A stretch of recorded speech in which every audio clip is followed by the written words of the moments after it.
So hello everyone, कैसे हैं आप सब लोग and welcome again to nursing Adda 24/7 and pharma अड्डा 24/7।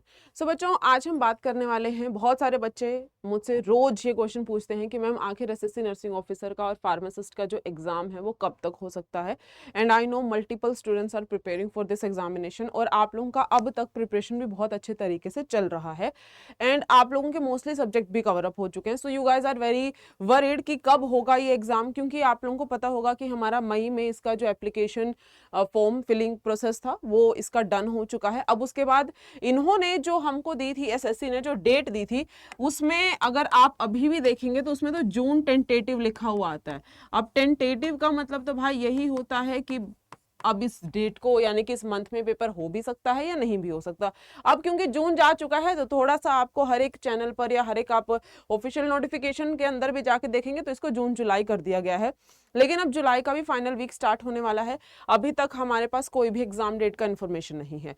सबसे पहले तो देखो मैं एक चीज बता देती हूँ, वट एवर जब भी आपका एग्जाम डेट आएगा, बहुत सारे बच्चे पूछते हैं एडमिट कार्ड कब तक आएगा। मैम बेटा एडमिट कार्ड ना ये आपका 3 या 4 दिन पहले ही देते हैं, ठीक है। इससे ज्यादा जल्दी एसएससी नहीं देता, क्योंकि पेपर लीक के कंसर्न्स होते हैं, तो इससे ज्यादा जल्दी आपका एडमिट कार्ड नहीं आएगा। तो जैसे ही आपके पास डेट आ जाएगी तो उसके अब ऐसा मान के चलेगा उस डेट के 1 वीक पहले तक ही आपका जो है एडमिट कार्ड आ सकता है, वरना तो नहीं, उससे पहले आपको एडमिट कार्ड नहीं देखने को मिलेगा। अब थोड़ा सा ना प्रीवियस ईयर के बेसिस पर मैं आपको एक एनालिसिस दे देती हूँ कि अब तक का क्या एनालिसिस रहा है कि सिलेक्शन पोस्ट के जो पेपर होते हुए आए हैं वो कैसे आए हैं, कब उनका एप्लीकेशन शुरू हुआ था, कब फिर उनका जाकर के एग्जाम हुआ। सबसे पहले तो हम देखो 2 या 3 साल पुराने ही रखा है मैंने, इससे ज्यादा पुराने का तो क्या ही लेना देना है। तो देखो 2024 की अगर बात करते हैं, फेब मार्च में इसके फॉर्म भरे गए थे, फॉर्म स्टार्ट हुए थे, फॉर्म फिल हुए थे, ठीक है।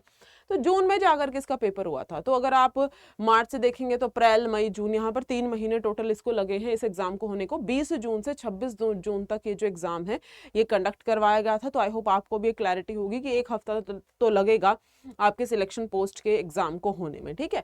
वहीं पर अगर हम बात करते हैं 2025 की, 2025 में जून 2 को आपका ये जो प्रोसेस है ये डन हो गया था, फॉर्म फिलिंग प्रोसेस। और फिर जो एग्जाम आया था आपका वो जुलाई 24 से अगस्त 1 के बीच में ये आपके पेपर लिए गए थे। 1 हफ्ता यहाँ पर भी आपके अलग अलग डेट्स आएंगे, क्योंकि अलग अलग डिपार्टमेंट में ये वैकेंसीज आपकी आउट होती हैं। तो जुलाई 24 से अगस्त 1 के बीच में एग्जाम हुआ था। यहाँ पर आप देखो लगभग 80 दिन लगे हैं, मतलब 80 दिन भी हम पूरा नहीं बोल, 80 दिन चलो मान के चलो, ठीक है। पूरे 3 महीने तो नहीं हुए, लेकिन फिर भी आप ऐसा मान के चलिए, अगर मैं यहाँ पर बात करती हूँ जून 2 से और जुलाई 24 के बीच में, तो आप वही 60 टू 80 डेज के अराउंड इसको हम मान के चल सकते हैं कि अप्रोक्सीमेटली मैम यहाँ पर 60 डेज, 2 महीने का समय आप मान लीजिए यहाँ पर लगा होगा, ठीक है। अब बात करते हैं हम किसकी बच्चा, अब हम बात कर लेते हैं अपने जो पेपर की। अप्रैल 13 2026 को आपके इसके एप्लीकेशन डेट्स आए थे और 1 मई को हमारा डन हो गया था, जो आपका फॉर्म फिलिंग प्रोसेस है वो क्लोज हो गया था। अब उसके बाद इनके हिसाब से जून में पेपर होने वाला था, ठीक है। अगर हम यहाँ पर डेट की बात करते हैं तो इन्होंने क्या दिया था, जून टेंटेटिव दिया था। बट मैंने आपको शुरू में ही बोल दिया था, देखो जून में तो नहीं होने वाला है पेपर, क्योंकि 1 महीने के अंदर अंदर पेपर ये नहीं लेंगे, ज्यादा से ज्यादा आपका जुलाई तक पेपर जाएगा। अब जुलाई भी एंड होने वाला है, तो अगर इनके बेसिस पर एनालिसिस करें 2 या 3 महीने तो ये अभी तक इन्होंने लिए ही हैं पेपर की, अगर हम बात करते हैं तो पेपर होने के जो चांसेस हैं वो आपके अगस्त मिड से अगस्त एंड के बीच में जाएंगे। अब उसका एक और रीजन है, जरा देखना, एसएससी का कैलेंडर आया था और एसएससी के कैलेंडर में 2 और बड़े पेपर एसएससी ऑर्गेनाइज करवाते हैं, एक करवाता है सीएचएसएल का, एक करवाता है सीजीएल का। अगर आप सीएचएसएल की बात करोगे, इसकी जो टेंटेटिव डेट्स हैं वो जुलाई से सितंबर के बीच में दी गई हैं और सीजीएल की जो डेट्स हैं वो अगस्त से सितंबर के बीच में दी गई हैं। तो अगर इनको सितंबर तक अपने दोनों बड़े पेपर करवाने हैं तो it is very very likely कि आपका जो एसएससी नर्सिंग ऑफिसर या फार्मासिस्ट का, बेसिकली अगर आप हम एसएससी फेस सिलेक्शन पोस्ट की बात करते हैं, वो पेपर आपका अगस्त तक हो जाना चाहिए, समझ रहे हो। अगर अगस्त तक ये पेपर होता है तभी जाकर के ये लोग जो है इसका एग्जाम करवा पाएंगे। तो अब हम ये एक्सपेक्ट कर सकते हैं कि अगस्त मिड तक आपका जो है एग्जाम डेट ये बता देंगे।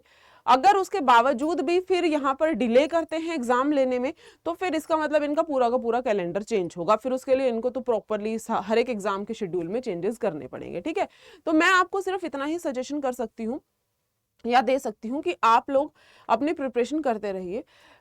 एक ऐसी फील्ड से हम बिलोंग करते हैं जो हमारा जहाँ पर हमारा ये जो जितना भी नॉन नर्सिंग पोर्शन है या non pharma non technical portion है बेसिकली, वो हमारा फोटे नहीं है ना, हमारा तो उसमें तो अच्छा स्ट्रॉन्ग हैंड नहीं है।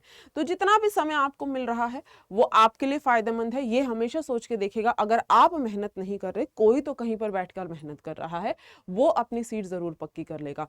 तो आप थोड़ा परेशान मत होइए। बहुत सारे बच्चे बहुत ज्यादा वरीड हैं कि कब होगा मैम, कैंसिल तो नहीं हो जाएगा। आई नो कि पेपर लीक या तो फिर पेपर कैंसिलेशन का काफी बच्चों को डर लगता है, बट आई डोंट थिंक यहाँ पर ऐसा कुछ होने वाला है। आप जरा टेंशन ना लें और सिर्फ अच्छे तरीके से डेडिकेशन के साथ अपनी प्रिपरेशन करते रहें।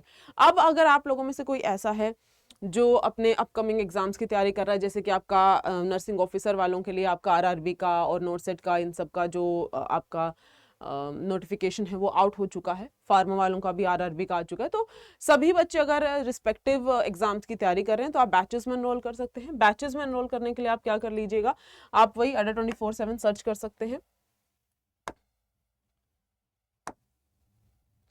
तो जैसे ही आप अड्डा 24/7 सर्च करेंगे तो इस तरीके का आपके पास एक इंटरफेस खुल के आएगा। आप पहले लिंक पर चले जाइएगा। यहाँ से आपको क्या करना है, यहाँ से आपको ऑल कोर्सेज पर जाना है। ऑल कोर्सेज आप लेफ्ट में स्क्रॉल कर लेना। लेफ्ट में स्क्रॉल करने पर आपके पास नर्सिंग एग्जाम्स आ जाएगा। नर्सिंग एग्जाम्स में आपके पास मल्टीपल एग्जाम्स आपको दिखाई देंगे। अगर आप आरआरबी की तैयारी कर रहे हैं तो ये तेजस बैच है जी आपका। तो आप इधर जाना, बाय नाउ पर क्लिक कर देना। यहाँ से आपसे डिस्काउंट कोड पूछेगा, डिस्काउंट कोड आपका YT43 रहने वाला है, अप्लाई कर दीजिएगा एंड आपको बैच जो है डिस्काउंटेड प्राइस के साथ 2099 में मिल जाएगा। सो फिलहाल तो यही अपडेट है। तो आई विल सजेस्ट यू कि ज़्यादा परेशान नहीं होना है और अपना सिलेबस अच्छे से पूरा कर लीजिए। जितना हो सकता है उतना ज़्यादा क्वेश्चन प्रैक्टिस कर लीजिए, ठीक है। बुक आपको बता ही दी गई थी कि एसएससी सिलेक्शन पोस्ट के लिए एक बुक आई थी, आप उससे भी क्वेश्चन प्रैक्टिस कर सकते हैं। So all the very best. आपका एग्जाम जब भी होगा, जब भी डेट आएगा एसएससी की तरफ से, सो मैं आपको जरूर इन्फॉर्म करूंगी, ठीक है। So don't worry about it. चलो जी, फिलहाल इतना ही। Thank you so much. All the very best.